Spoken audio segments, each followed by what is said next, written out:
Ya, Assalamualaikum cikgu. Saya nak tanya macam mana kelakuan anak saya di sekolah lah cikgu. Salah puan. Anak puan, anak encik sebenarnya baik sebenarnya. Baik, tak nakal, tak jahat pun. Tak ada pun. Dia tak ada buat apa-apa. Tapi itulah, cuma adalah sikit-sikit kesalahan yang dia buat lah. Tapi sepatutnya kenalah belajar lagi lah. Sebenarnya dia baik. Pandai belajar pun bagus. Budak ni bagus. Saya memang sayang budak ni. Ya, Assalamualaikum cikgu. Saya nak tanya macam mana kelakuan anak saya di sekolah lah cikgu. Salah puan. Uish, memang anak puan ni memang teruk sangat. Dah lah tak nak belajar, melawan. Beratur ponteng lah, hisap rokok. Fikir sekolah ni sekolah bapak dia punya ke? Dah lagi satu puan. Saya tak tahu lah perangai anak puan dia ikut perangai bapak dia, perangai mak dia. Sebab apa? Kurang ajar dia apa? Melampau-lampau sangat puan.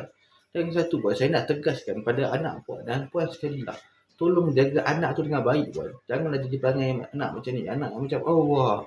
Astaghfirullahaladzim, susah saya nak bayangkan tu saya dapat belajar macam ni.